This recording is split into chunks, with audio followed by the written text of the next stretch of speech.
happens. I'll You see if I can cannot buy the. find it. I don't really think. Yeah.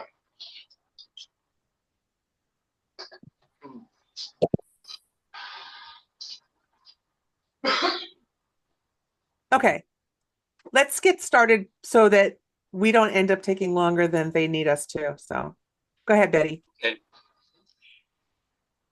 Do you want me to just say the regular stuff, not do the cozy confines? Yes. Well, no, it doesn't matter. It's fine. You can. You can. All right.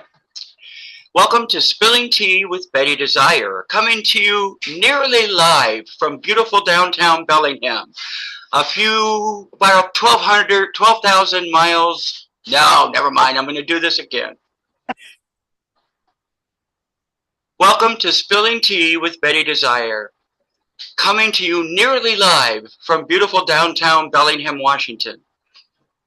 Today, we are going to be interviewing some fabulous drag performers and hearing about their podcast, or actually live cast. In fact, instead of me trying to explain this, why don't you, can you guys explain a little bit about what you do? Yeah. On your cast. Yeah. So Why don't it's you just introduce yourselves and tell us who you are? so my name is Mix. I've been a drag performer in Bellingham for over 6 years now. And I've been a cast member on Queer Ass Fridays for over 4 years now. Um, and so the live cast kind of just started out of fun.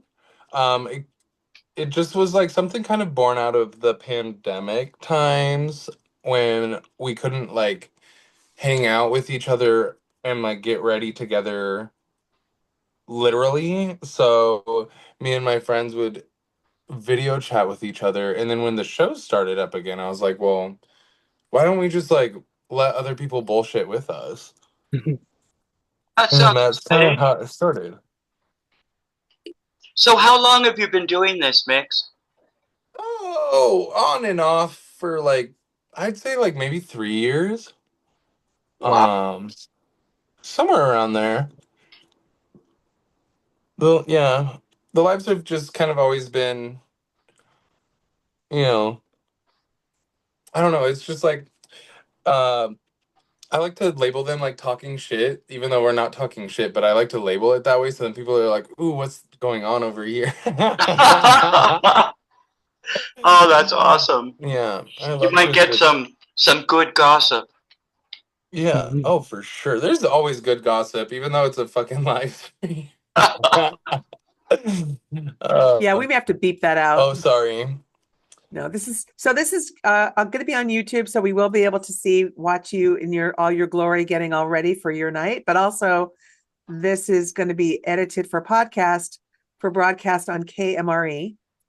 So I'm going to remind our listeners and you that if you do end up with a 4-letter word, that I will beep it out. And so these are all live and unscripted. So, and we also have Ricky Very Sensation raw. just joined us, but his camera got Ricky! weird. Yeah, very weird. Hi, Rick. Hi. Hi, Ricky. Is my camera working? Not Yep. right now. Oh. It's working. You're a little. Are you flat down on the table? Oh, there you Yeah. are. Yeah. We can. Am I There you here? go. Yeah. Okay, Yeah, girl. sorry for being late. I was dealing with some stuff. It's all good. It's all good. We It's just barely fine. got started. But So, I am here now. so we heard from Mix. How about we hear from Faye? Yeah, Faye? so I am the newest member of the cast for Queer As Fridays, and I just moved to Bellingham in 2023, but I've been doing drag since 2017, so a little over 8 years. Started when I was 18, um, and I did it as a New Year's resolution, and it's still kicking ever since, so it's been really fun. And to be honest, I didn't know that the lives were really a thing until I got to really know Mix. And even before I would like on the cast, I would just watch them because I was like, oh, these are my friends. I like hearing them gab while I'm like cleaning in the kitchen or like doing something before like I would go out to watch them perform. So it was really fun and really cool. And now I just get to gab with everybody while I get ready too. So it's been like really, really fun. It's been really cool. And it kind of is like a highlight for my Fridays now because I usually work every single day from 7 to 4. So I immediately come home and just put my makeup on and just like decompress from the day. So it's been really nice. Oh, it's like having roommates, but not having to share a refrigerator. Exactly. Exactly. I already do that with my fiance. Okay, Ricky, where are you?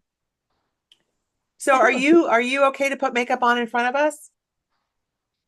Yeah, so I'm just doing my first step, which is gluing down the brows. It's usually loud, so I'm muting myself because I'm probably going to use a hair dryer to dry them. But Oh, if you do that, could you put yourself on mute? Would you oh mind? yeah, of Is course, that yeah, possible? Okay. yeah. All right. Okay. What was the question now? Or Oh, the question was how long you've been doing drag and what brought you to this group and what do you do? I've been doing drag for just about, I want to say 6 or 7 years, probably around there. Um, and Queer Ass Fridays, that's basically my show. It's my baby. It's been running since right before the pandemic. Um, yeah, and yeah, it's just my baby.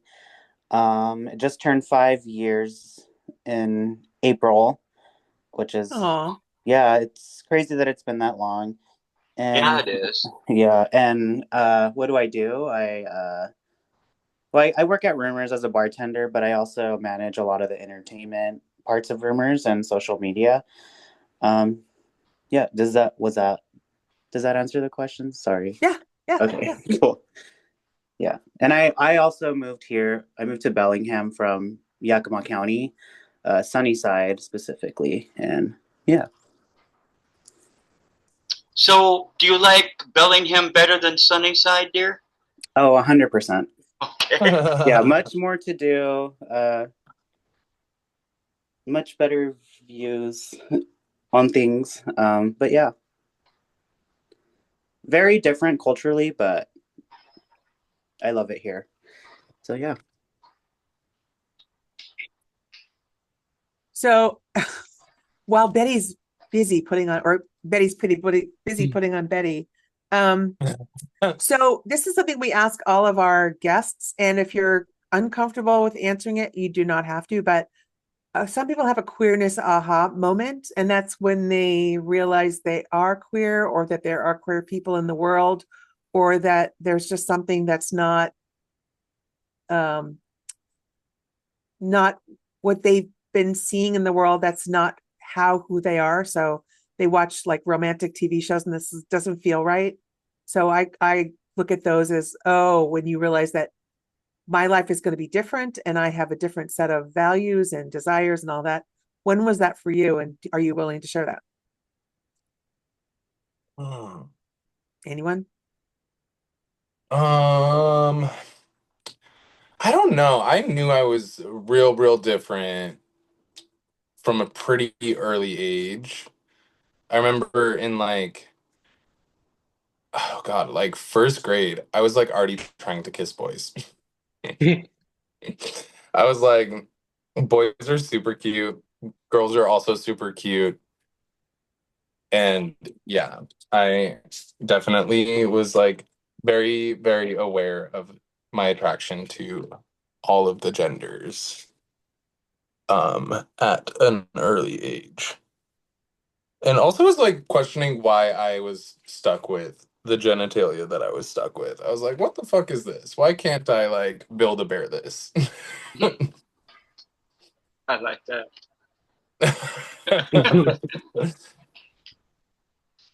Um, How about you? for me, I would say that I always knew I was a little different. Um, I've always been a little bit more effeminate than the standard person um, within the scope of like the people I grew up around in Idaho. And I was always like playing in dresses, playing with like dolls and things when I was a kid, but I was also playing in the dirt. So I like had that dichotomy of like playing with both because I found fun in the outside realm because Idaho is abundant with the outside world and like wilderness and stuff, but also I found joy in the pretty things like dresses and shoes and things like that. And I had a really, really supportive grandma who just kind of let me run free with it. She would come home and see me in dresses and be like, "You look so fun." So that was really cool. And then I also have a sister who is older than me who is a lesbian. So I saw that growing up a little bit too. So you had good family support growing up. Um, it was not very easy when I was very, very little because my oldest sister is 10 years older than me, the one who is a lesbian. So she was 18 when she came out, and I was 8. And I didn't really know about it, and I don't think my parents really understood it either, so I don't think it all worked out in the ways that I think a lot of people would hope that a true coming out story would be. Um, but my parents have grown so much and they have seen queerness as like a really good thing now. So like they're super close with my sister. My parents are so close with me. Um, so I think it may have been like rocky when I was like a child because I don't think they really understood a lot. But now they understand so much. And my parents are like my biggest supporters in my life. So it's been really nice That's being able to have that. So yeah. Ricky's using the blow dryer, so She always using that thing.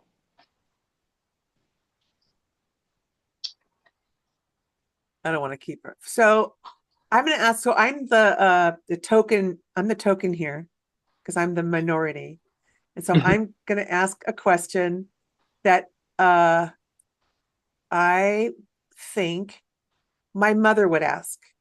My mother at this point would be 90 years old. She's no longer with us, but she would say, "Why are what is the difference between somebody's desire to be a drag queen versus somebody's desire to be trans? And would you choose to be female all the time if you could?" Well, I am trans femme, so like I'm figuring that out daily. I found my trans identity through my drag, and yeah, I don't really define my drag as like female impersonation or anything like that either. So like my drag feels very separate from like my gender identity. Okay. Yeah. Okay. Thank you. Yeah, I would say like Sense. oh, That makes sense. I've never thought about it in that way, but that makes a lot of sense. Because for me, um, drag is more theater than. Although I think if I was younger, I might uh, I might consider that a little more. If that makes any sense. yeah, But I've never absolutely. thought of it that way. Thank you. Yeah. Faye, did you have something to say? Yeah, for me, I don't consider myself trans, but I consider myself non-binary. So I Mhm. feel like I am within the realm of not being male and not being female. I'm just kind of myself. I call myself a little thing. I'm just a little human doing their day-to-day stuff, you know what I mean? Um, and for me, my drag helped me define that because I love playing and I feel like drag is play and it's fun. It's almost like dress up in a way. And I do agree with Betty, it's like theater. Hmm. Um, so where I feel so many people can find who their true selves are throughout drag, it doesn't have to be so I do drag because of this or I do drag because of that. It can be a whole range of things. Hmm. Um, and for me, it really helped me learn that it's okay to not be like everybody else. And it also allowed me to kind of play around with like my inner child because as a kid, I was always playing dress up. I was always wanting to sew and make clothes and things. And now I get to do that for fun and I get paid to do it now too, which is really cool. So like it's really, really awesome to see a dream that I kind of had as a kid, just being able to play dress up and do things like that and just blossom. And like I also have my degree in theater too, so it's like I feel like I'm using my degree in a way too, which is really fun. Oh, your mother must be very proud. I have pretty supportive parents, yeah. That's awesome. When your kid uses their college education for good. Well, I'm That's trying. great. Ricky, are you ready for us? Yeah, You're sorry. muted. I Oh, couldn't figure don't out how apologize. to couldn't figure out how to unmute Oh, for the question. That's you fine. did a good job. Though. Can you repeat this question? So before, let's get started with you since we have to get you caught up. So first, tell us who you are, how you got here, and what got you into drag. Yeah, so I'm Ricky Sensation, local drag queen. I moved to Bellingham because I came up here for college, Western. And basically I chose Bellingham because it was the furthest away I can get from home with still paying in-state tuition. And sorry, Where are you from? my brain. Where are you from? Sunnyside, Yakima Valley. Oh, I'm sorry. Oh, Yeah, okay. You said yeah, that before. That's right. I didn't know where Sunnyside was, so yeah. I'm not And from here. I kind of grew up so a little bit. I grew up in the Catholic Church. Got baptized as a baby against my will. Couldn't do anything about that. Did my first communion. Was involved with the Catholic Church until middle school, and then kind of started phasing out. And then started discovering I was a little different in middle school, and started coming out as gay to my friends in my freshman year of high school. And then I came out fully to family about my sophomore year of high school. And yeah, does that answer that first question? Yeah. And then it just Yeah. kind of went from there. And then, yeah, sorry. How was it for you coming out in high school? I would say it was pretty. It's interesting because I coming out at that age in like a heavily Catholic Latino area, you're basically going to be the only one in the school, or there might be like one or two out of like my high school had like my graduating class was like 400 people. So there's about like 2,000 people in the high school. But yeah, it was interesting. I mean, there was definitely bullying, but like it wasn't, for the most part, I surrounded myself around supportive people. So it was easy. I mean, it was hard for my family. Not like my mom was very supportive, my dad was supportive, but I knew like deep down he was kind of like not disappointed, but just had trouble accepting it.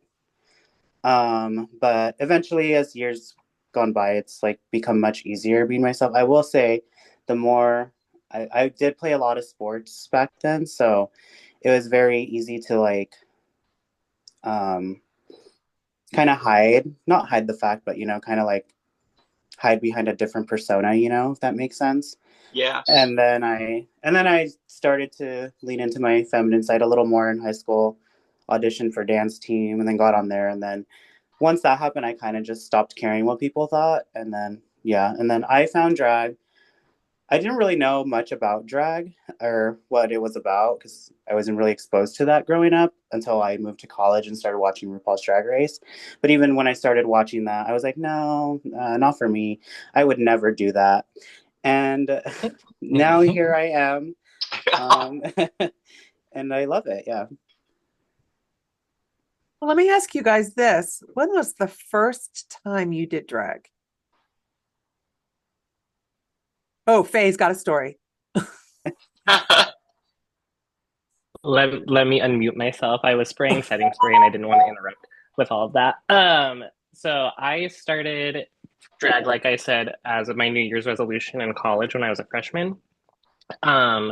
And my first ever time in drag was when I performed in my friend's dorm room for them.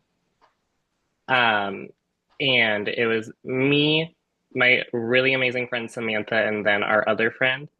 And I performed Perfect Illusion by Lady Gaga for two people and was having the time of my life. Wow, And that's that great. it kind of just blossomed from there because this was over in Moscow, Idaho. So if you know Moscow, Idaho, it's a wonderful little hub in Yeah. Idaho. Um, and I started like doing drag shows in my dorm in like the lounge area so people could like come watch me perform and stuff. Um, and then I found that there was a lot of drag in Moscow with the Tabby Cat productions. And then I found my drag mom, and it was just really awesome from there. So shout out to Mixed, Moscow. You'll always be in my heart. that's sweet. Mixed, when was your first time? Technically, my first time was Uh-oh. in high school. This is such a funny story. So it was during my high school's like one of my high school spirit weeks. This was I think it was my senior year. Sorry, I'm eating Mike and Eggs. Your time. I should be a waitress, huh? Your I just ask energy as up. soon as you put food in your mouth. I got to get my blood sugar up. Yeah. So we had which, like, looking back, it's such a silly thing, but like I see what they were doing. But one of the spirit days was gender swap. And so, like, not very many people participated in it. I took the opportunity to be a little, um,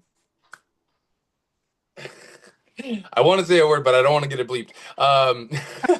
But I was very happy to expose my queerness under the guise of just being spirited for the school. Okay. So I show up in a hot pink. I mean, like this shade of fucking pink. Oh, sorry. This shade of pink. It's like an 80s like prom dress. It has like these shoulder like puffs. They're not even shoulder pads. And it was like this crazy thing. And it was so rancid. It was such a it was such a gnarly dress, and I loved it. So I got that. I borrowed a wig from one of my friends who had like a bunch of little siblings, so they had like dress up clothes.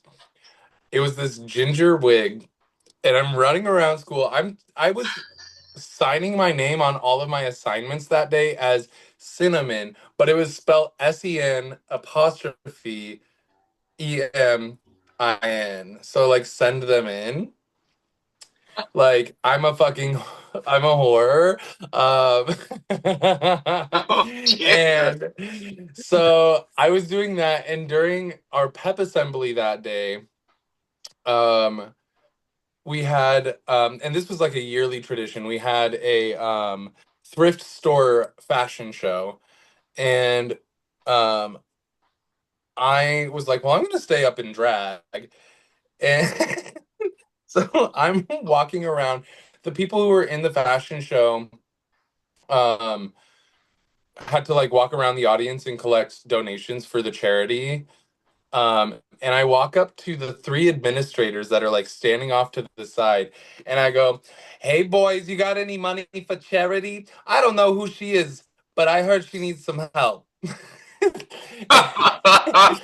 And like they were just That's like, "What perfect. the hell is going on?"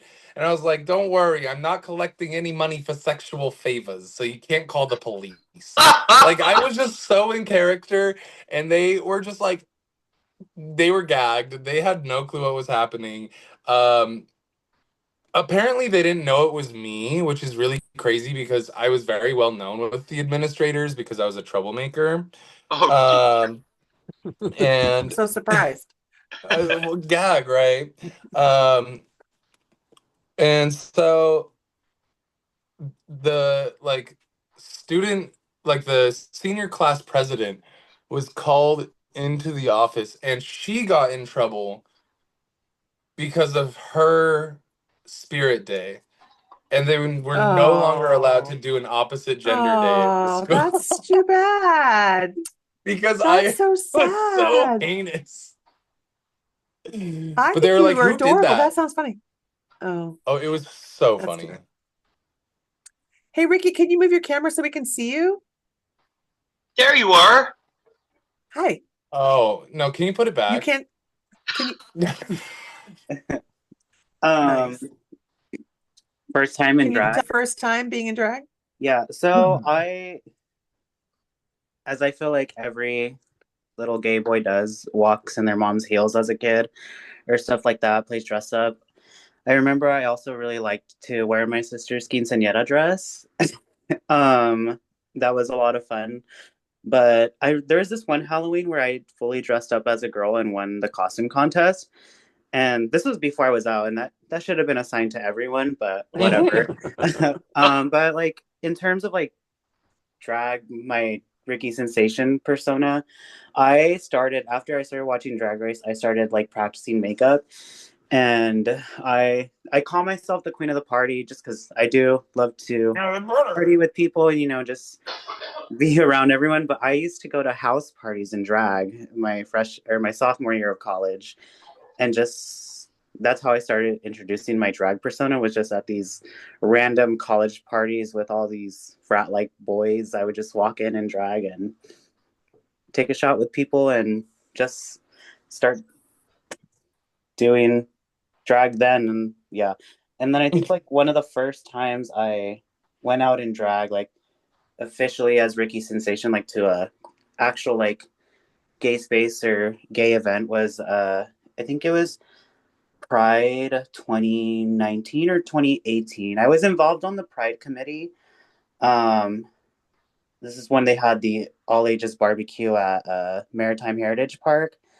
Oh yeah. Yeah, so uh, I went in the night before. I went to makeshift to the uh, I don't know what it was. I think it might have been the all ages queer dance to kick off Pride weekend, and yeah, that was like the first time I went out. There's pictures somewhere, but yeah, that was about that's the birth of Ricky Sensation.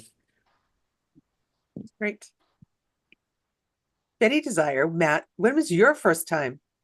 Oh, well, I was in Ferndale at the time and owned a coffee shop. And we did once a month, we did the Rocky Horror Picture Show. So that would be the first time I actually did drag. Really? Yeah.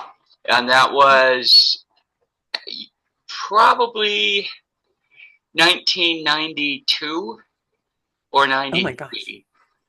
But that's my first exposure to anything like that because, well, of course, I knew I was gay, but spent the better part of my adult life trying to be straight, Right. which Well, was that's a long story that you can hear on a different episode of Spilling Tea.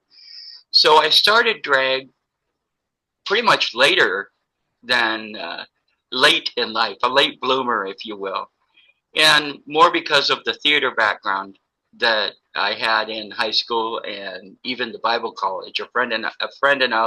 Of mine and I were instrumental in starting a drag, or not drag, a theater class at our Bible college back in 1976.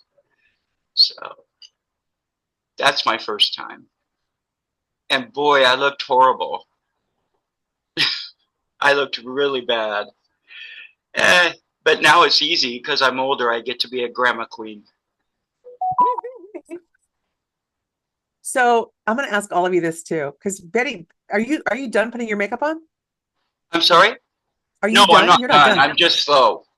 Oh. I want to listen and watch everybody. It's I know. fascinating. I know. I'm impressed with how completely minuscule all of these motions are that Faye and Mix is doing. Ricky's just started, but I don't spend as much time on my face. I'm watching you and I'm just in awe. And all of you have such gorgeous skin. It's just annoying. It's I'm just jealous. I'm just very jealous. What was I Don't going to be ask too you? jealous of my skin. Don't be too jealous of mine. right. Mine's very sensitive. Okay. What was the biggest surprise you got after?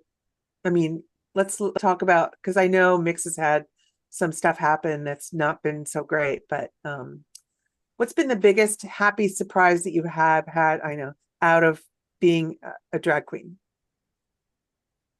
Like positive moment, really thing that moved you to realize that this was, for lack of a better term, what you needed to be doing in your life. It's whenever people tell me that like a number that I've done has helped them come out to their family or their partner or themselves. That is always like really, really powerful. Um, I've had lots of people tell me that like a performance has like helped them come to like an honest point with their trans identity, and I think that's really fucking powerful. Oh, sorry. Oh, I'm the worst. I It's all right. Don't worry about it. my family was, at one point one of my grandpas was a sailor. At one point. At one point. It's in my blood. I'm not even French, but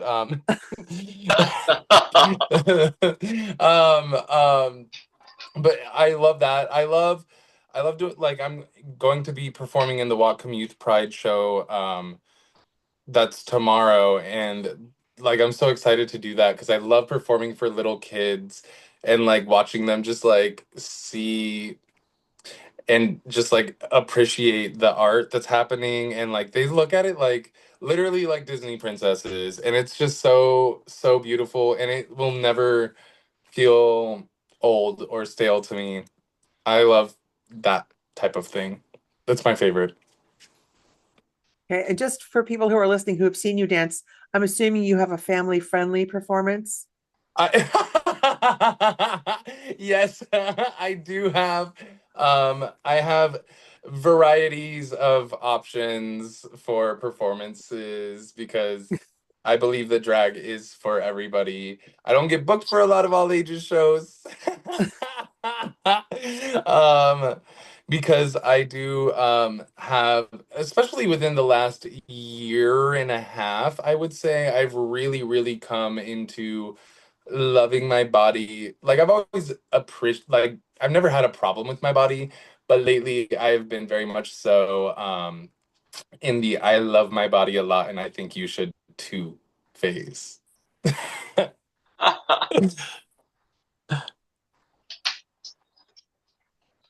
Okay. Do you have any moments that stick out for you? Yeah, there are quite a few. I think it's really along the same lines of like what Mix has said, because I've had people come up to me and just been like, you being you and you just being brave enough to go on stage and show who you are has given me the strength to do that too in my day-to-day Yes. life. And I think that that is just something that keeps me going, because drag saved my life. And if me twirling around and being silly on stage can make someone else feel like their life is meaningful. Ooh, not me getting emotional. It's just like really, really awesome to see. And like my drag mom, she has two kids that her and her husband adopted. And just being able to like be with them and go with them to shows and see them living their life, even as like young as when they got adopted. I think they were 8 and Wow. 4, and them just being able to see like queer joy at that young Mhm. age, I think was just incredible. And I think just being able to push those boundaries of like quote unquote the norm is just so beneficial. And I think that they will grow up living so much happier lives because they were exposed to just love. You know what I mean? Yeah. So I think that that's what really keeps me going too. It's just really awesome. Drag is awesome. Yeah. Ricky? Oh my gosh, you look different Yeah, already. yeah. Kind A of potato. very similar points. Um, yeah, just connecting with audiences after shows and getting to know people and kind of hearing their stories and where they come from, their walks of life. I'd say probably one of like my happiest moments like happened when I first hosted with Western's drag show, like pre-pandemic. That like was like one of the craziest things I had ever experienced. And I was like only maybe 2 years into my drag career at that point, but just like meeting everyone after the show, talking to them, same thing, like connecting through art. And then also last year at Pride, I performed this song called Hold My Hand by Lady Gaga, which, if you've heard the song, it's a beautiful ballad. And in the audience, I saw this lady just tears. And I went up to her after I hugged her during my number, but I had to finish performing. But I went up to her after and I was like, "Are you okay?" And she was like, "Yeah, it's just that song means a lot to me. I had just lost my partner like a few months ago, and that song like kind of just brought Wow. back all these memories, but like helped connect with it again, and like also just kind of like like connecting art with just the way art connects people is like so magical, and yeah, but yeah, it's a very touching moment for me because you never know who's watching or who's uh in the audience, and you never know whose lives you're gonna touch. So yeah. That's right. It's always amazed me that theater, and specifically when we're all in persona, it's such a breakthrough. You have so much opportunity to interact with people who you would never interact with if you weren't in drag and being your persona. You guys have experienced the same thing, right? Mhm. Absolutely. It gives you so much freedom to communicate and spread, and help and be helpful. Yeah. It's amazing. You can go to any table and start a conversation, and normally it's absolutely not a problem. So, You bring up an interesting point, Betty. You just said normally it's not a problem.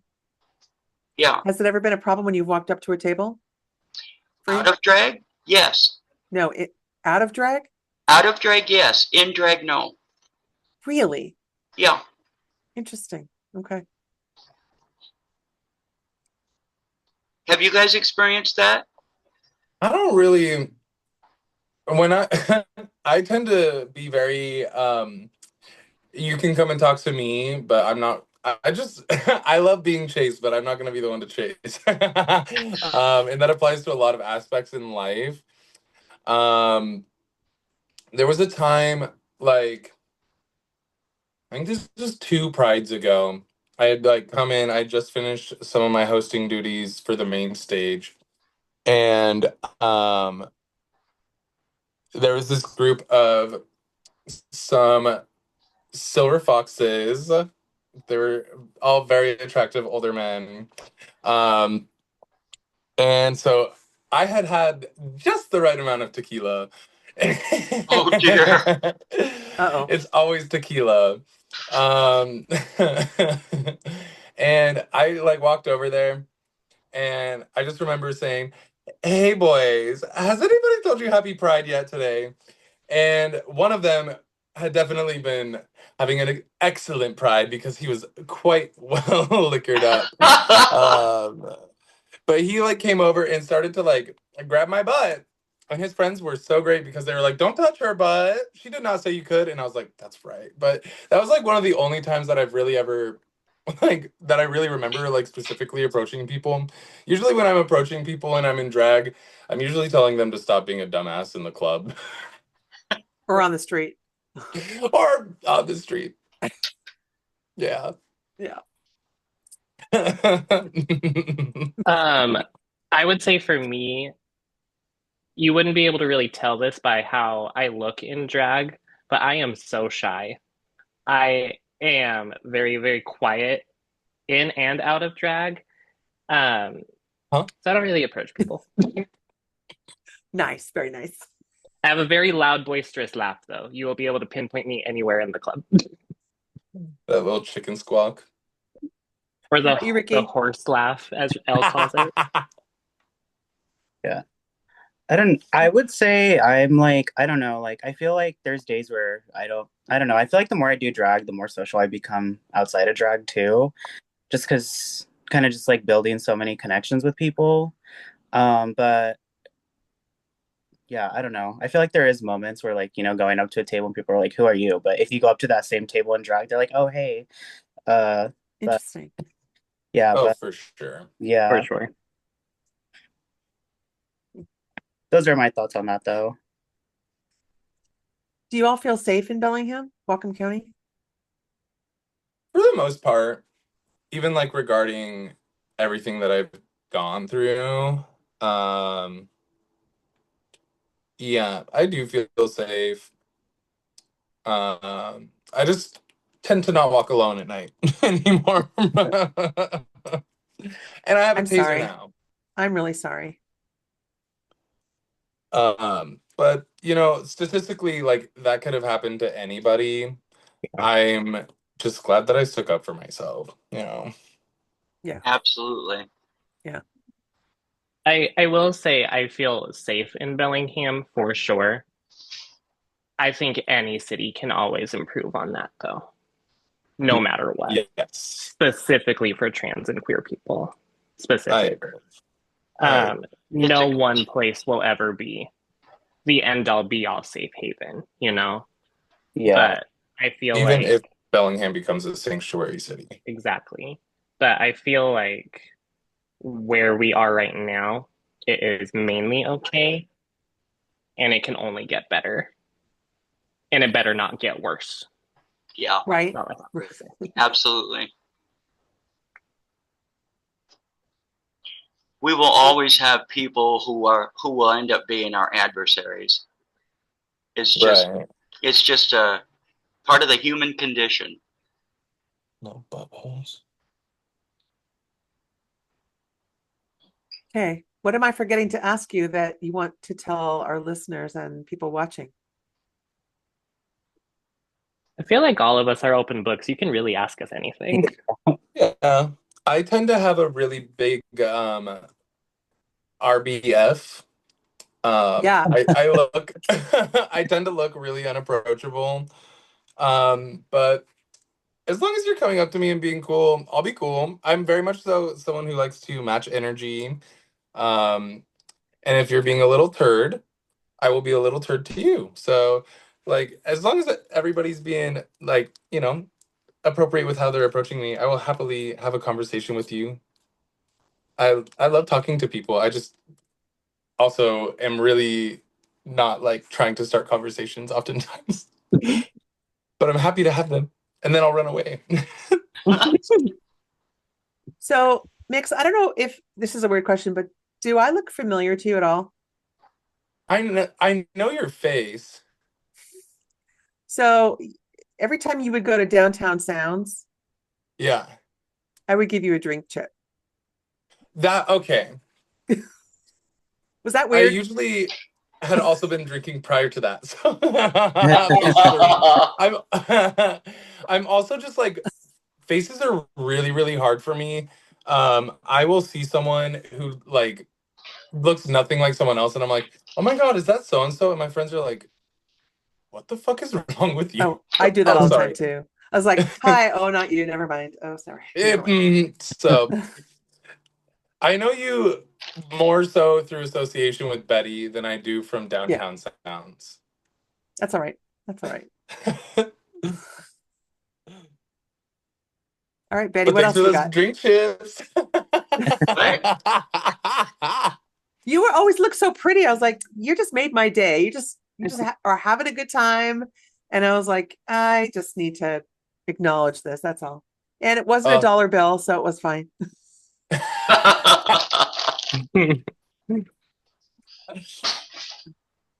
Okay. What?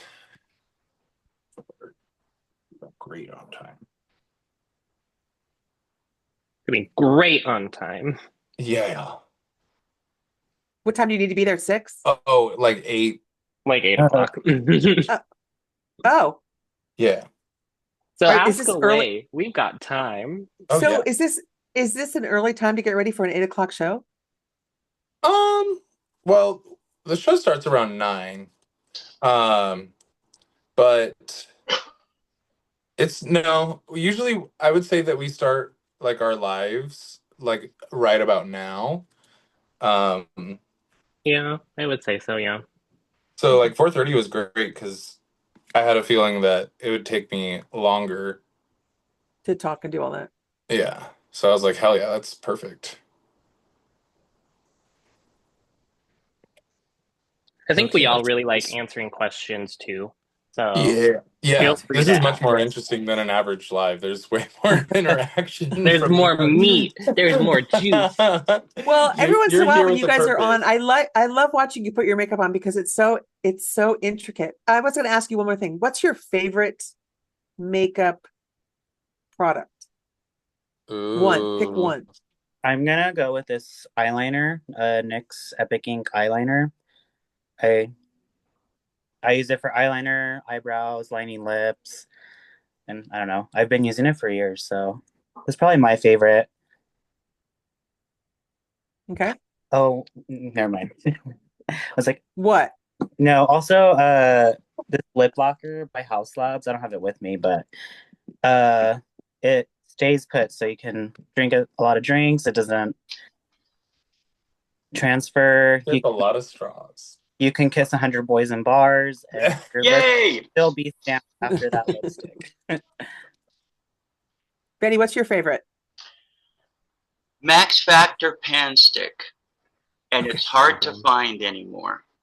Oh, was that right? Yeah. Mhm. They pulled out of the United States for a while. I'm not sure. There was a time when I would go up to Canada, to Vancouver, and the drag queens at the time in Bellingham would send me money so I could get Max Factor Pan Stick for them because it was still in Canada but not in the United States. That's my favorite. It's the closest I've found to theater makeup without going to Ben Nye or something like that. So I miss it. So the makeup, the base that you all put on is more of a theater makeup than a regular base makeup? I think that varies person to person. I use Ben Nye Clown White, but that's because I'm looking like White. this. I, for my foundation, I'm also like I like using drugstore stuff because it's affordable and cheap, especially if you're doing a lot of drag. It adds up if you're Yep. buying stuff. So this foundation, I've started using it recently. It's like a long wear, 24-hour waterproof, sweatproof foundation. It's like $13, and I find it works really well. We haven't tested it in the summer yet, but Okay. we'll see how it goes. See if it sweats off. We got a Does little it sweat off at the club? If it doesn't sweat off at the club, it should be fine in the summer, right? It didn't on Oh, so so we'll see. But also, I don't know. I just sweat through anything, so I feel like whatever I get, I'm just still gonna sweat. weird. For Okay, what have you me, got? I am a lash girly. Lashes make or break my face because I draw my eyes pretty big. So without them, I look crazy. Um, but I like Frankenstein my lashes together. So I like cut pieces up, put them back together on a band, and then because for me, when I'm in drag, I always want to kind of look like a drawing. I want to look like a drawing of a pinup. That's like my main inspiration and my main goal. So I like making my lashes look like spiky. I call them my little spiders. Yeah. Okay. All What is my favorite makeup product? I love makeup so much. Me trying to censor myself is crazy. Um, um, Looking at like all of the products that I use.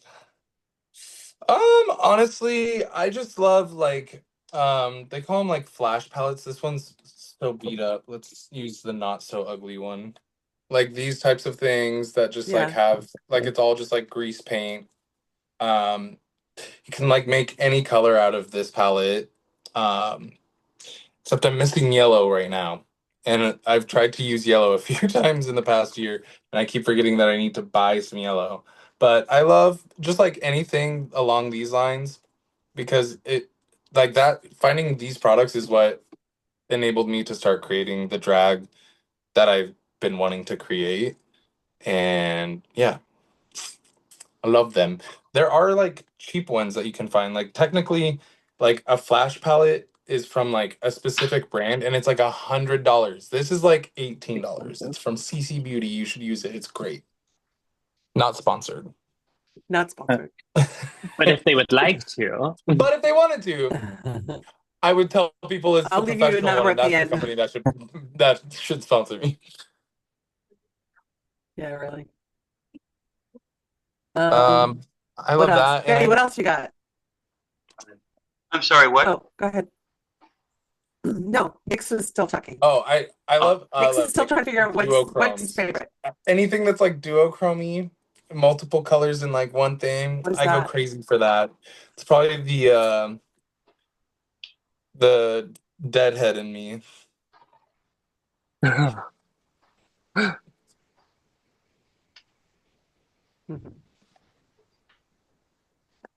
That's Oh, all. here's one. What is your favorite song to perform? Oh, so many good ones, though. Um, For me, I'm just gonna say anything Lady Gaga. I think everybody knows I love performing Gaga. I would say right now You? probably Abracadabra, but I am retiring that song for a second. I think Betty, what's my your favorite song? Oh, oh, go ahead, Nix. I think No. mine might be It's All Coming Back to Me Now, Radio Edit 1 by Celine Dion. The crowd always goes crazy for it. I love that song. I know like every breath of that song. And yeah, it's like one of those songs where I feel like people in town don't perform it because I've performed it so well. But maybe that's my delusion. Yeah.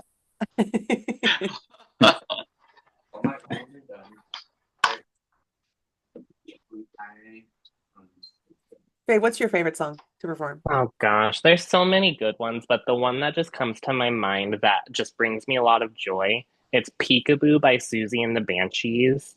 Mm. I love Susie so much. Um, and I think that's just because in my heart of hearts, I'm a weird little alt girl. You know what I mean? Like I always wanted to be a goth, but I was never allowed to. So now I get to kind of live a little bit as that in drag sometimes, and I just really like that. So I would say Susie, or truthfully anything by like Tuve Lu or Kylie Minogue. Love. Okay. Betty, like I don't know the answer to this song. What's your favorite? Actually, my actual favorite song at the moment is from Little Shop of Horrors, Somewhere That's Green. Yeah. Oh, Because I was born in the 50s and I get to try to dress like a 50s housewife and sing about the pine saw scented air and watching Lucy on a big ginormous 12-inch screen. I really love that song. Right? really good song. Now, secondarily would be Good Morning Bellingham because I could never learn the right words, so I just made them up about Bellingham instead of Baltimore. It's our Spilling Tea podcast signature song. Yeah.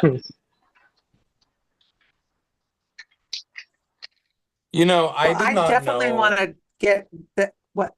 Oh, I did not know that the original version of that song. I didn't know there was a song called "Good Morning Baltimore" because I don't know really anything about musicals. Yeah. Like genuinely, I am very, very uneducated when it comes to musicals. So I heard Bellingham or Betty sing this "Good Morning Bellingham" song when I first started seeing her, and I was like, "This bitch is out here writing her own songs.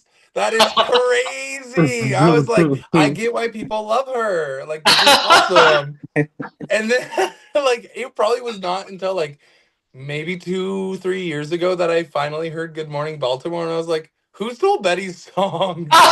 That's awesome. I Oh my gosh. I don't even, what musical is that even from? Hairspray. Oh Hairspray. yeah, From Yeah. Hairspray. I've seen like the movie, but like barely, because I was never really that fond of John Travolta. So He did so well in that movie. yeah, I couldn't have even told you that. You could have put a gun to my head. I would have failed that. When they did the touring show, they brought it to Seattle before it went to Broadway, and Harvey Fierstein played Edna. Oh my gosh. I And after remember the that. show, and so I took my daughter with me. She was, I think, 10 or 11, fifth grade, sixth grade. I pulled her out of school. I said, we're going to go see a show. We went to the matinee on a Wednesday, and we waited backstage because I know how to do this, for Harvey to come out. And he made a beeline for Zoe and said, did you like this show? Well, he said, did you like the show? Is what he said. Yeah. So she got his autograph. He was so sweet to her. I was like, I love this man more than life. He's just wonderful. Yeah. That's So, such a fabulous story. yeah, that's Betty's song. I'm going to be I off love when camera Betty for a sings with bit. I everybody. have to get my eyelash glue. I'll be right back. We'll entertain the masses. Don't worry.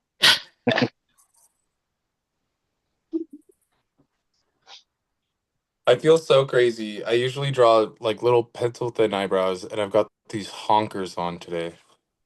About to say, I like. I'm doing a character that I made up this afternoon. Love. It's like if Richard Simmons was on steroids. Oh my gosh. Oh, because it's the exercise night or whatever it is, the It's physical night. Gazy Sports. So Gazy Sports. I'm doing an aerobics instructor whose name is Max Gaines. Did you make a mix for it? So Yeah, it's insane. Hee how many songs do you have? It's got 3 songs in it. I had to remake it about 2 hours ago, because I didn't know. Faye and I had talked about like what songs we were doing on like Wednesday, Uh-oh. and she said she was doing a Dua Lipa song, and I was like, "Oh, party!" And so when I went to put my mix together, I used a different song, but then I sent it in, and Ricky was like, "Just so you know, Faye's using that song," and I was like, Damn. "I was lied to." I will say I only did say the title. I did not say who I was swear singing you it. said "Physical" by Dua Lipa, or like at least Dua Lipa had been like somewhere Yeah. in the conversation. You asked if I was gonna do physical, and I was like, "Oh no, I don't think so." But if you do it, do it. But maybe I assumed Dua Lipa. Yeah, I because think I that's swear what Ricky said happened. something about like I've been doing a lot of Dua Lipa lately or something. Maybe that's what it was. I don't know. But either way, yeah, I had "Physical" by Olivia Newton-John. Oopsie, sorry, And sister. oh, it's okay. It's fine. I swapped it out for "Two of Hearts" by Stacey Q. Oh, such a good song though. Yeah, I was like, this song is totally an aerobics song. Like I was there. But no, it's so silly. It's Into So the Groove, and then It Takes Two by Seduction. Ah, so fun. so do you always do 3 songs? Do you always get like a 3-song set? How does that work? No, sometimes I do like just one song, or I try and cram as many songs and like sound bites and and just insane stuff into the mix. Like last year for my birthday, partially because the theme was psychedelia, and partially because it was my birthday, I made this mix that's like literally almost minutes long. And throughout the mix there, I had people send in soundbite like voice clips of themselves, just like saying random things. Um, and so like throughout the mix, there's just like all these like dubs of people like whispering into their mics and stuff. And yeah, so and that mix I think has like 4 or 5 songs in it because I just was like cramming as much as I could into it. That's funny. So Ricky, you coordinate this and you also perform, right? Yes. So how do you decide when your turn is to go up? Do you go last? For the most part, I'll usually put myself last. I think there's instances like where I put myself first or somewhere random. But yeah, like if it's someone's birthday show, of course they're gonna end the show. Sure. But for the most part, I end the show and close it. So what are your songs tonight? Can you tell? Um, Is it a secret? Well, by the time this gets played, yeah. everybody will have been there. So I'm doing a mix about basketball. So it starts off. I don't even know the name of the song, but it's from Mike and Ike. Where that basketball movie. I forgot what it's called, but it's like we're playing basketball, and then it's just the intro, and then it's just a section of just dribbling basketballs with beat in the background. It's from Scary Movie 2 specifically, and then Oh my gosh, I know what Love you're that talking movie. about. and then it ends with Training Season by Dua Lipa, because why not? He's been doing it a lot. It's Not been, Training Season, just Dua Lipa. yeah, but yeah, I'm actually not done with my mix, but I need to export it. But yeah, Girl. I I had to He deal lives with on the edge of glory. a lot of stuff in the hour leading up to this. Oh, did you? Yeah, just some production stuff for my brunch that I do over at El Sonido. Oh, Mm, okay. You're doing a brunch this weekend? No, our next one is on June 22nd, but there's some production errors on some stuff, so had to figure that out. And yeah, yeah. yeah. I'm gonna close the door. If it's not apparent, I'm doing the song that I stole from Mix. You didn't steal it? Did you No, steal it? you rightfully claimed it.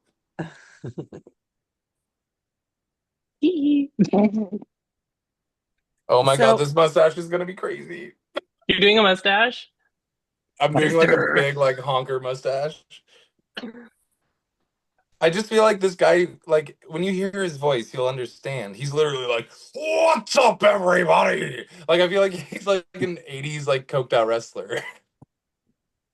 Okay, I was thinking of doing a lady wrestler tonight, but I didn't know how to do it without a partner. And I Yeah. was like, oh, I could have just bought like or borrowed like an inflatable doll from somebody, but I don't want to do that. So I'm doing a volleyball player, Oh, party. and I will be doing a little bit of volleyball. My original thought last night was I was going to do a running up that hill, Cute. but I was gonna do it as Forrest Gump. Oh, wow. And like it was gonna just be like run, Forrest, run, and then it'd be like into the song, and then but then it'd be like when she's like saying like make a deal with God, I would take out God and dub in Jenny. I love drag. I love drag. It's so I chaotic. love drag. I love drag. I live. There's all sorts of ways you can make drag. There's femme drag, there's mask drag, there's non-binary drag. You can My boil favorite it. is stupid drag. Mhm.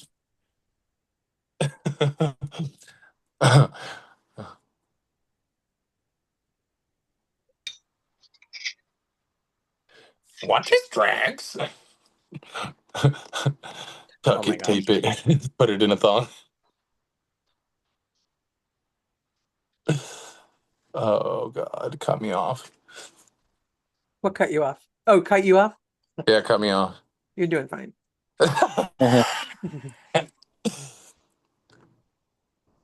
Oh, this mustache is fucking crazy. Oh, sorry. Oh, we're just gonna start counting them now, Mix. I'm telling you. Oh, that's probably a good idea at I this think you're up to point. 40. It's probably there, yeah. I'm I'm happily uncensored. I try not to put myself in situations where I have to think about what I'm saying, like to that degree. Oh, this is crazy. I feel like the Lorax. Okay, so let me ask Let you me this see. question. Who do you think spends the most time cleaning their face at the end of the night? It depends how drunk I am. Have you ever gone to sleep in your makeup?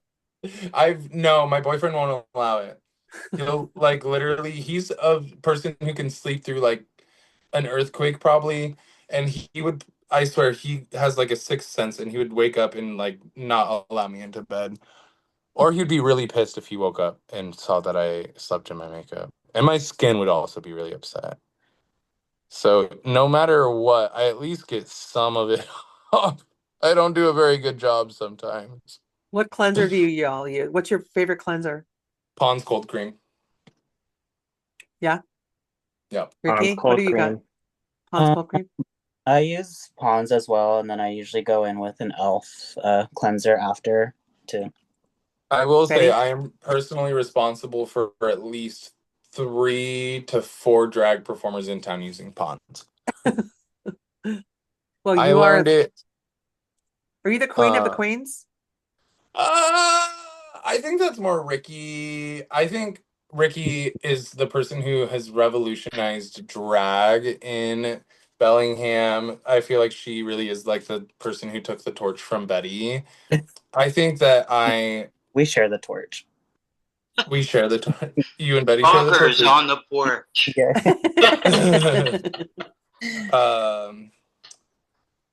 But I feel like nobody was doing weird ass drag the way that I was doing weird ass drag, and after that, like a lot more performers with like white faces started popping up. Yeah.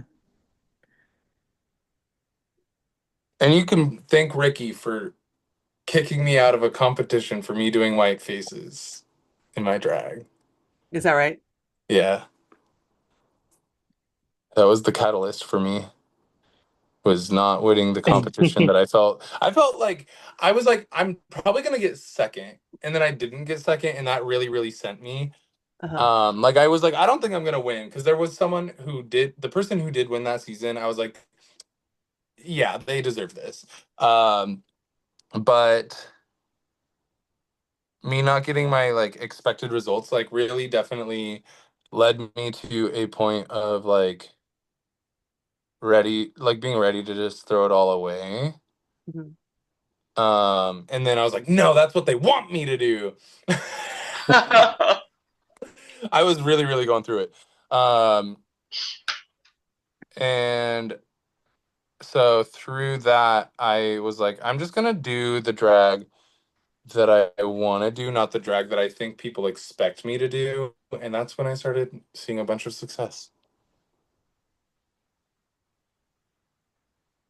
So yeah. So here's another question that only some weird ass person like me is gonna ask. So Betty has Betty. Betty, I mean, Betty Desire is my understanding the only character you dress up as, Betty. Is that correct? That's correct. Yes. Do you think that the three of you, Mix, Ricky, and Faye, will ever find one character that becomes your identifying character, or do you like changing up? Oh, I definitely like having multiple personas. Like technically the persona that I'm like dressing up as, like even though I'm going under like the name Max Gaines tonight, I have a king persona that I call Slim Pickens. So technically I would call myself Slim Pickens if anything with this. But I also have like a character that's just like a bedsheet ghost. I have like an affinity Did you for say a people. bed sheet ghost? Yeah, like Charlie Brown. Okay. Yeah. Um, and I mostly enjoy having like I got the idea to have like multiple personas because I learned about like club kids from the 90s that had just like these vastly different entities that they would appear as, and I thought that was really cool. But Mix is my main character for sure. What about you, Ricky? I would say I kind of stick to just the main character, Ricky Sensation. Ricky. I do Your have. eyes are gorgeous. Thank you. They're just, I love them so much. Thank you. I did have like, I kind of like changed my drag name for a while. If I don't know if any of you remember this, but I was Thea Ricky for a while. You were? That was you? Oh my. Are you kidding? Are you kidding? No. Mix, are you? Oh. Yeah, I'm joking. I was like, Okay. I'm not joking. Yeah. I'm But not joking. he kind of died, but I feel like that character is just in me already. So, yeah, I don't know. I mean, I have like different personas, but I feel like at the end of the day, it all just connects to Ricky Sensation. That's like my overall. I play the Ricky. Yeah. So like Faye was talking about today, she's getting dressed as what was it, a volleyball player? Yeah. So when you normally do on Queer Ass Fridays, do you have a theme and then you dress for the theme? Yeah. So do you wear different clothes anyway, even though it's the same makeup? Yeah, for me mostly. I mean, sometimes I switch my makeup up, but I feel like it's still to the point where like people would be like, "That's Ricky," that's Ricky. I mean, I don't think I've ever switched it up enough to where people are like, "Who are you?" Like, at least I think so, but I every once in a while I'll use like flesh colored makeup. And when I do that, I at least have one person that's like, "Are you Mix?" And that always gets me. That makes me laugh really hard. I'm like, "Yeah, baby, it's me. Well, I you just look like don't you're look about like me." 20. You look like 10 years younger with like skin tone on. So in person anyway. You think I look old? No. I Read think when I'm you, her. just playing. I'm Read just playing. her. so you look like you're in your 20s. You look like you're in your 30s. And I don't know how old you are. Partying. Yeah. Party. How about I you, will Faye? say I can for accept that. me, I feel like I have a unique take on where I see my drag because I feel like Faye is my persona, but she is a playful little sprite because Faye is the French word for fairy. So I feel like I can adapt and mold myself to look extremely different if the circumstance calls for it, but it will always be me. Yeah. So like last New Year's, I was performing for a show that Horchata was putting on, and the theme was aliens. And I feel like I completely changed myself into a way that I don't think people would have necessarily realized it was me, but it still gave me, if that makes any sense. Mix Yeah. and Ricky can like add and chime in with that too. It's just like I feel like for me, I will always be Faye, even if I don't look like the stereotypical Faye, if yeah. that makes sense. Yeah.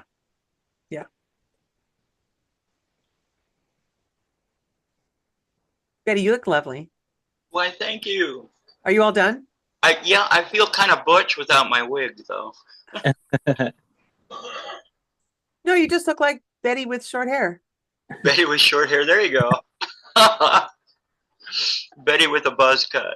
Yeah. Well, I don't want to go until you're all done because I really want to see the end result with the wigs and everything, but I don't want to keep you if this is keeping you from finishing. Oh, You're not I still keeping got us. work to do. Yeah, I'm gonna be here for a little bit, so don't you worry. I got nothing. I knew this was going to take me a long time today. Yeah. I'm just having fun. Is that why we started at 4:30? Yeah, partially. I knew I was going to be slacking with this one. It's just makeup I don't usually do. Okay. Yeah, you guys don't usually talk this much. That's true. We don't get asked this many questions. It's really nice to have such an inquisitive person. Well, I've been saving these up for weeks. Every time I come out, I pop on like, what is it? Once every other week or something, just to say hi. Yeah. And I was Yeah, like, somewhere around there. Somewhere in there. Your favorite Bellingham stalker. That's all. I love it. It's better than my least favorite, you know. Oh, good. I'm glad to know. So are you all going to be at is it tomorrow, the parade? I'll be performing in the show. I probably won't be ready in time to make it to the parade. Is the show that's the one that's in front of Boundary? It's in front of the high school. Oh, okay. Yeah, it's the Youth Pride. Yeah. I will be Okay. there for the parade with Are bells you, on. are you marching in the parade, Benny? No. The people who march in the parade are the kids, but the neat thing about the parade is every block of the route is adopted by an organization. Oh, right. So everybody lines the streets and cheers the kids on. I have yet to go to that parade without tearing up because it's so amazing that they do that. Yes. That's really nice. And from what I understand, we are the only city in the entire country that has many have youth prides, but we're the only one that has both a parade and a festival for the youth celebration. It's such a good program. Yeah, Mhm. it's I agree. amazing.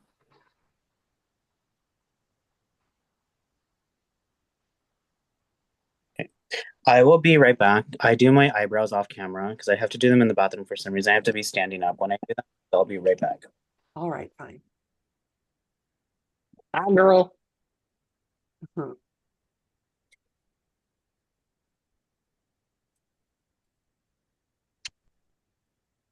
I don't look bad without a wig, using my natural gray hair.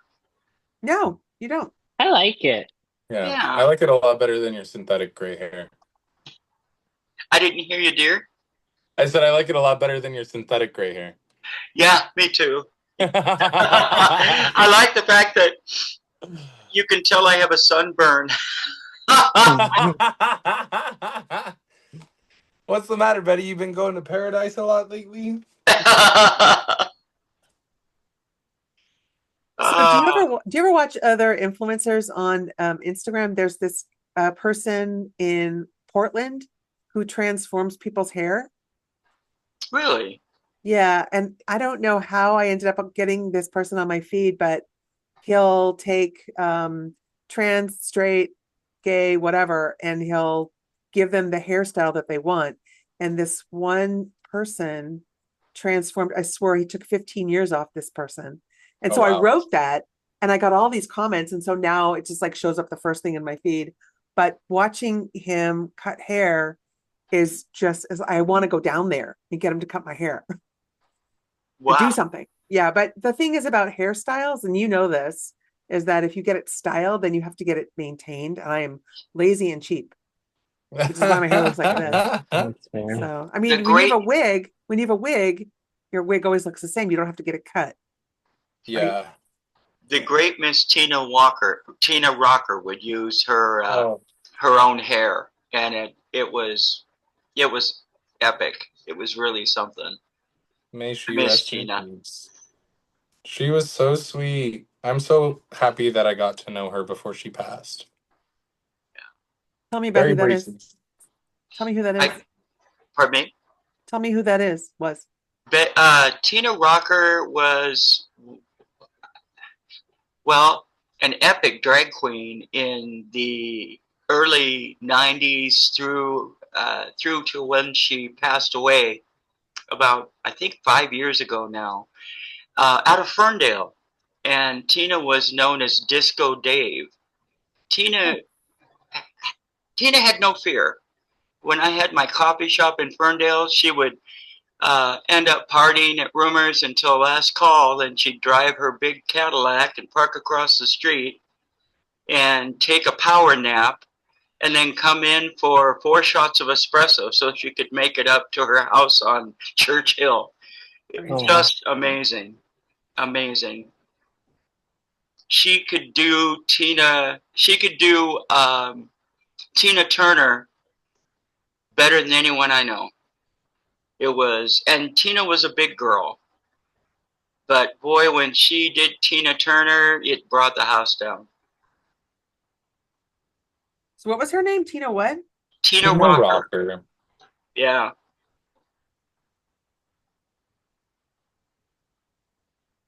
Will Rocker? Will Uh, Rocker? her boy name was Dave Linrud, but everybody knew her as Tina, in and out of drag. So Okay.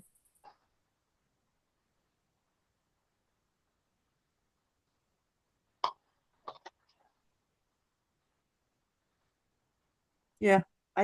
Was that before my time? I think so. Okay. How long have you been in Bellingham? 30 I've years? been here. Oh, How long sorry. no, go ahead. How long have you been here, Mix? I've been here just shy of 9 years. 9 years? Yeah, Mhm. so yeah. Just enough time for me to know her. Yeah. Because I wasn't always of age to come out, so I did There's some not stories have. about that in the old days. I was far too scared to ever get a fake ID. Yeah. Now, I find that hard to believe about you, that you were ever scared of I anything. I thought that if I had gotten caught that I would have been like, I don't know, I was so certain that I was gonna be like never allowed into bars again or something like that. And so I had this whole like made up notion in my head that probably protected me. Because I'm the same way. if I was a little more fearless, I would have definitely been going to bars. But I when I was that age, I wasn't really that interested in drinking. I was way more interested in smoking weed and eating mushrooms. Yeah. And bars didn't have that anyway, so it was like, what's the point?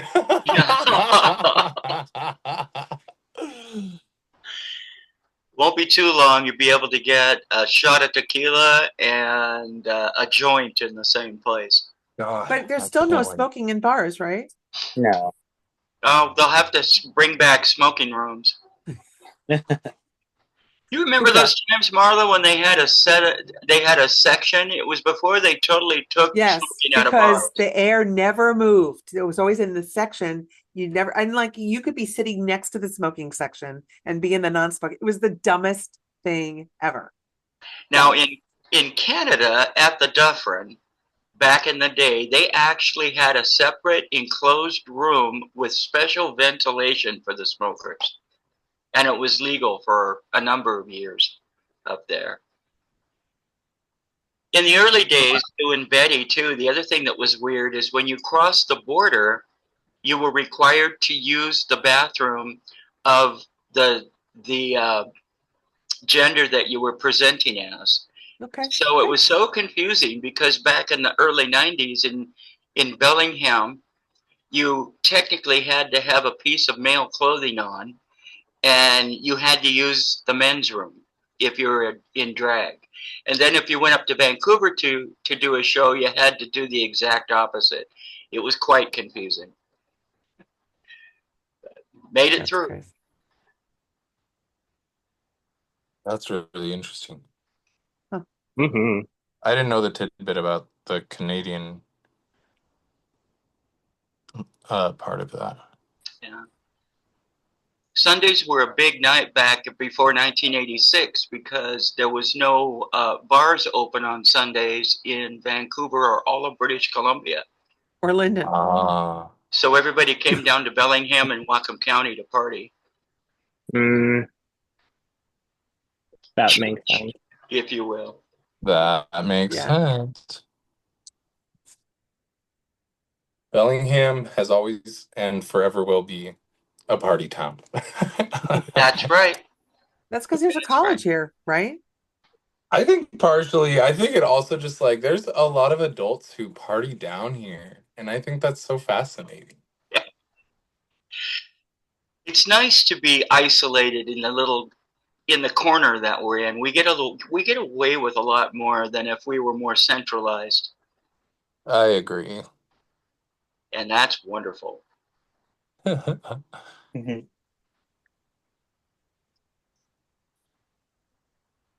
This is just fascinating watching you guys do this.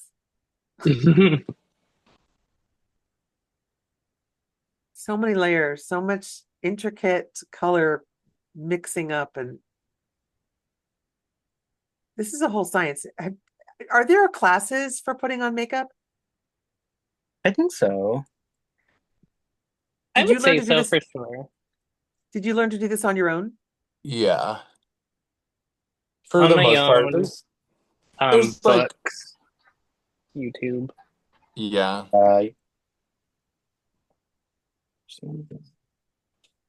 I feel like with drag and kind of finding your persona and finding how you feel like you want to look, it just comes with time and it comes with practice. Yeah. And Mhm. it comes with making mistakes. Because when I first started drag, I was not this. I'll say that. Was Mhm. not this. I was not this. That's funny. I agree. But you just kind of learn and you adapt and you just have fun. Like I said, drag is just all about play for me. Absolutely.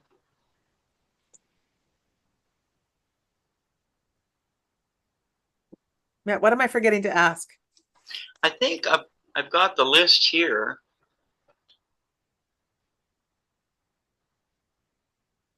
Nope. Oh, here's the big esoteric question of, if you could fix the world, if you could fix the community, if you could fix our state, our country in any way relative to the LGBTQA community, what would it be? Ooh. What's your top priority? Ending trans medicalism. What is transmedicalism? The belief that the only right way to be trans is to medically transition. So, like getting surgeries and taking hormone replacement therapy and things of that nature. And which attitude, where's that attitude coming from? It's within the trans community. It's also with like from outside of the trans community as well. Trans people who are trans medicalists to me are the same as TERFs, and I think they have no place in the community. And I think that they need to have a lot more therapy and I'm stupid analyze about this. Can you themselves. explain why to me? Because I don't understand TERFs either. So TERFs are that's trans exclusionary radical feminists. So that's typically women who see trans women as men, Okay. and like that is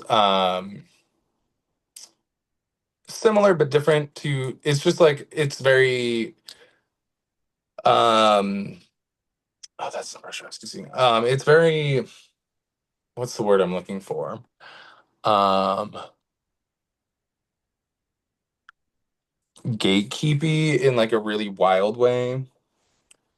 Um like trans medicalism is just like, it's, especially within the trans community, it's born out of fear, because like in the 80s the only way to live as a trans person was to pass and to medically transition, and there are people who don't think that you need to pass to be a trans person.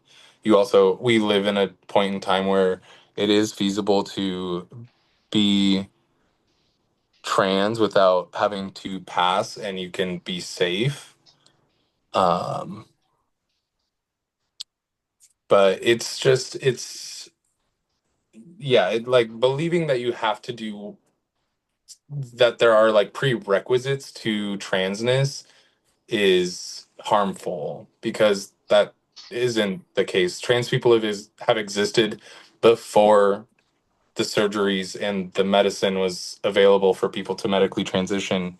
So like they're not any less trans just because they didn't have the availability to access the products. There are people who are too poor to access these things. There are people who, live places where it's just not accept accessible at all.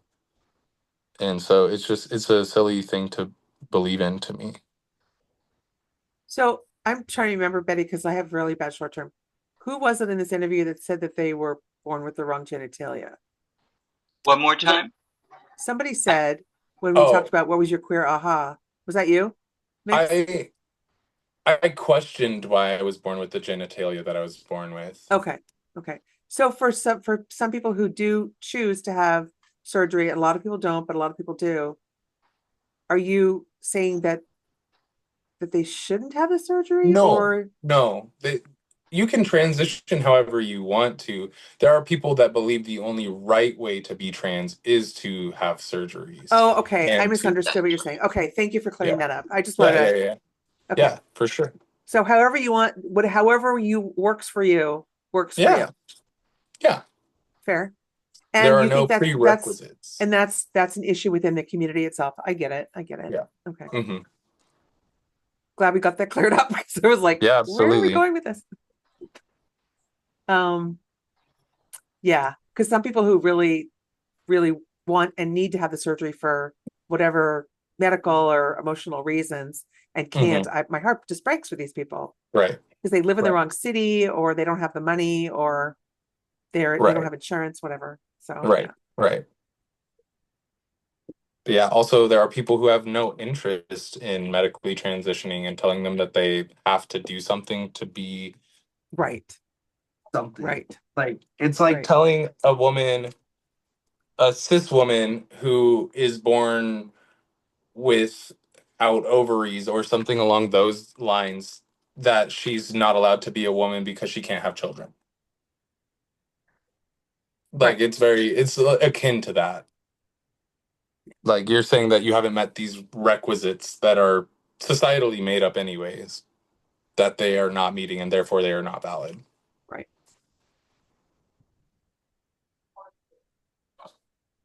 Faye or Ricky, do you have any opinion on what would you like to see different in the community to make it the I world a better place? I think one of the biggest things I'd like to see, I mean there's so many issues worldwide, lots of layers to everything.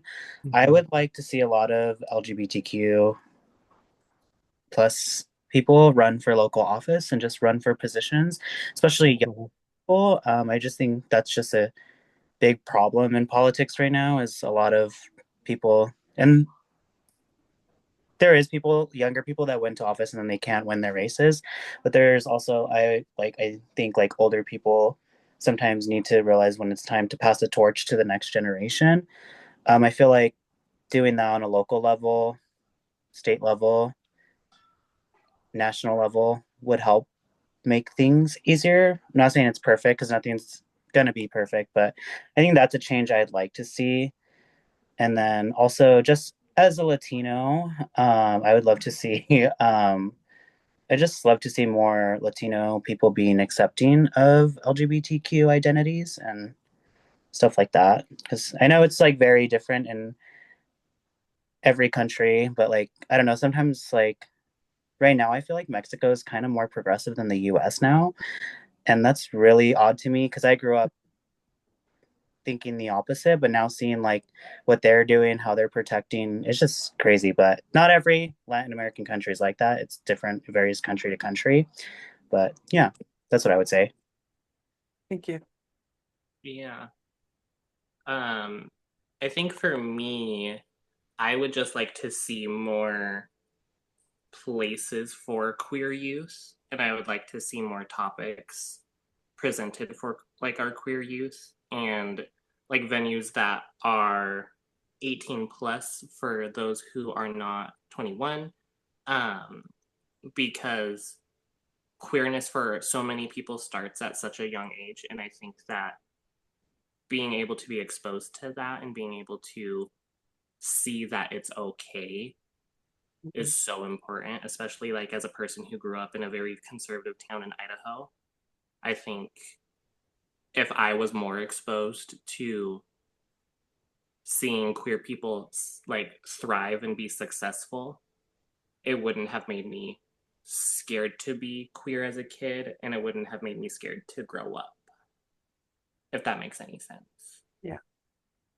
I think that that's probably the biggest thing for me. I would just like to see more progression for our younger generations, because they're the generations that's going to keep the world running, essentially. You know, like right now it's like mine, Ricky's, and Mix's generation starting to step up for that. I would like to see it even pushing forward for younger generations below us. So just as a comment of comfort, let me just tell you that when we were your age, things were not as good as they are now. Mm-hmm. Nope. So baby steps, things are moving forward, 3 steps forward, 2 steps back, but they are moving forward. I mean, when I was your age, this video never would have happened. This interview never would have happened. I never would have seen this growing up. And I am going to share this to everybody that I know and make them watch it and test them on it to make sure they listened to all of your amazing conversation. And I'm so grateful to all of you for your time and letting me just seriously stalk you as long as I have. Now that I've done this interview, I probably won't need to, because now I don't need to bother Mix anymore, but I'm really grateful for you agreeing to do this. So thank you. Well, Yes, Thank you.